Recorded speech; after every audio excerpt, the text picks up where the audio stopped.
anniversary celebration ng It's Showtime. Kasi anniversary nila is tuwing October 24.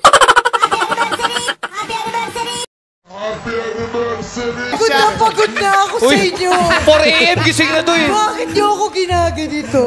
Kung sino nga ba sa dalawa? Ang MTRCB ba? O ang It's Showtime ba? Ang papanigan ng ating Pangulo.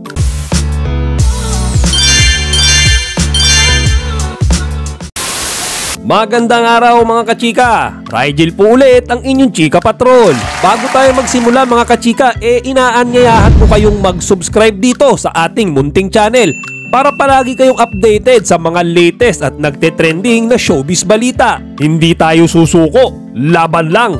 Yan siguro mga kachika ang gustong isigaw ng mga It's Showtime host pati na rin ng kanilang pamunuan. Pagod na ako sa inyo. 4 AM gising na to eh. Bakit niyo ako ginaganito? Kasi mga kachika, may kumakalat na balita kahapon lang na tila sinunod nila ang panggagatong ni Senator Bong Revilla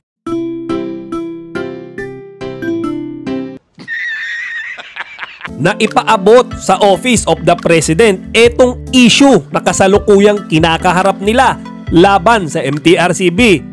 Kung matatandaan nyo mga kachika, meron akong content kung saan sinasabi doon na si Senator Bong Revilla ay gustong makisawsaw.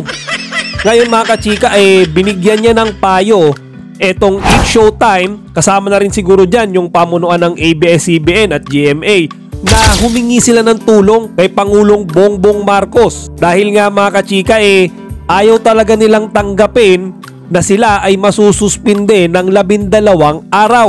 Pero bago pa pumutok tong balitang to mga kachika, merong naging statement ang pamunuan ng It's Showtime na hindi na nila itutuloy ang laban, na isusuko na nila. Actually mga kachika, nagbigay na nga sila ng parang tentative date ayon kay Christopher Mina na October 14 to 27 yung tentative date ng gagawin nilang suspension. So mga kachika, 12 days yan, 14 to 27. At tatamaan yan yung anniversary celebration ng It's Showtime. Kasi anniversary nila is tuwing October 24. Happy anniversary! So yan mga kachika, yan yung naunang pahayag nila na sige na, panalo na kayo MTRCB, magko-concede na kami, suspindihin nyo na kami. Pagod na ako sa inyo. 4 AM gising na to eh. Bakit niyo ako ginaganito?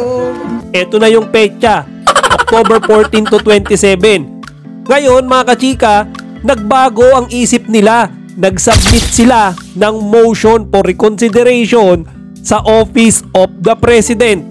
Siguro dahil nga nabuyo sila netong si Sausawerong Senator Bong Revilla. So ayun nga, tinuloy nila yung laban mga kachika. Kaya ngayon, ang buong madlang people ay nakaabang sa kung kanino nga ba papanig ang Pangulo. Kayo mga kachika, sa tingin nyo, kanino papanig si President Bongbong Marcos? Sa It's Showtime Management or sa MTRCB? Ako kasi sa personal kong opinion, talagang merong pagkakamali. Siguro marami talaga ang nagsasabi na yung ang pagkain ng icing hindi naman masama. Pero meron din nagsasabi na yun daw ay immoral.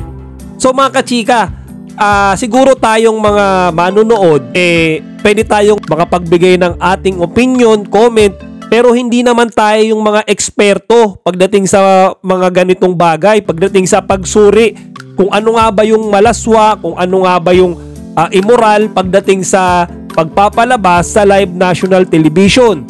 Ang expert diyan ay ang MTRCB.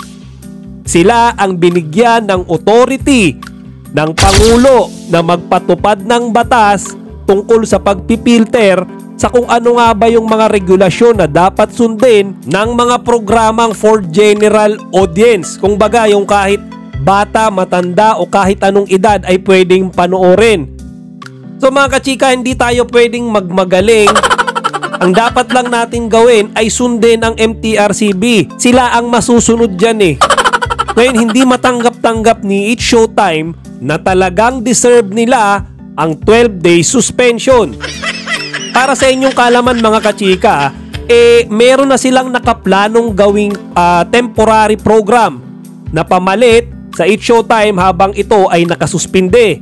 May mga nagkakalat kasing larawan ngayon na nagsushooting si Luis Manzano, si Robby Domingo at si Melay Hontiveros. So yung tatlong yan mga kachika yung parang magiging lead host dito nga sa pinag-uusapang temporary program. Pero ngayon mga kachika, kung ilalaban ng It's Showtime to na hindi sila masuspindi, pwede pang hindi matuloy tong temporary show na to. Kasi umaasa pa rin sila na hindi sila masususpindi, tapos tuloy-tuloy pa rin yung pag-air nila sa live national television. Ngayon napapaisip nga ako mga kachike, kung si Pangulong Bongbong Marcos mas iisipin niya yung sasabihin ng nakararami ng madlang people, malamang hindi niya papayagan na masuspindi tong It's Showtime. Panigurado sasabihin niya na patawarin na lang, na hayaan na lang, wag na lang ipaulit, or next time na magkamali doon na lang ipasuspinde. Yun, kumbaga pag medyo nagpapabango siya sa mga tao, ibabypass niya na mga kachika yung batas. Pero kung si Pangulo ay talagang sumusunod sa batas, alam niya, nirerespeto niya kung ano yung tama at mali, alam niya kung ano dun yung dapat sundin, alam niya na yung mali hindi dapat tinotolerate, mga kachika, kakampi siya ngayon sa MTRCB. Kakampi siya sa kung ano yung desisyon na binitawan ni Lala Soto at nung kanyang mga board members. Diba mga kachika, dun sa isa ko pang content, sinabi ko dun na 27 out of 30 na board members ng MTRCB ang nagsabing isuspinde ang It's Showtime. Sa 30 miyembro ng board na nag-review at nagdesisyon sa MR o Motion for Reconsideration, 27 ang bumoto na i-deny ang MR. 3 lang doon yung nagsabing hindi. So, yung labanan na yun, sobrang layo. Siguro kung 15-15 medyo medyo maganda pa yung laban. Pero 27 laban sa 3. 27 yung pasususpend ng It's Showtime. 3 lang yung kumampi sa It's Showtime. 3 lang yung kumampi sa It's Showtime. 3 lang yung kumampi sa It's Showtime. So doon pa lang mga kachika, mas marami yung naka-assess na hindi nga daw dapat tinotolerate ayon sa MTRCB ang kalaswaang ipinakita ni Vice at Ayon habang sila ay kumakain ng icing sa kanilang mga daliri sa harap ng mga bata. Kung matatandaan nyo, may lumabas na statement si Chairperson Lala Soto ng MTRCB. Ang sabi niya, hinihintay lang naman daw nilang makipag-ayos si Vice Ganda at pamunuan ng ABS-CBN sa kanila. Kumbaga mga kachika, ang pagsusori daw ay napakalaking bagay. So parang nire-request nila mag-public apology si Vice Ganda at Ayon Perez at tanggapin na talagang may mali sila sa kanilang mga nagawa. Ngayon mga kachika, etong si Vice Ganda nakikipagpatigasan sa MTRCB. Ayaw niya mag-concede, lalaban siya at binakapan siya ng ABS-CBN.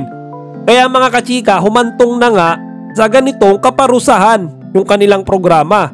Kasi mga kachika, ang ginagawa nilang solusyon ngayon, ginagawa nilang panapal dun sa pagkakamali nila, yung pagsusumbong, pagpapakampe kay President Bongbong Marcos na inaabangan ngayon ng lahat kung sino nga ba sa dalawa, ang MTRCB ba o ang It's Showtime ba ang papanigan ng ating Pangulo.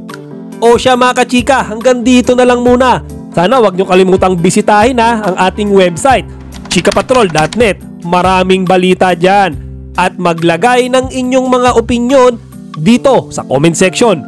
Chika Patrol signing out. Kachika, huwag niyong kalimutan mag-like, comment, and subscribe. Para sa iba pang mga celebrity news, i-click lamang ang mga videos na ito.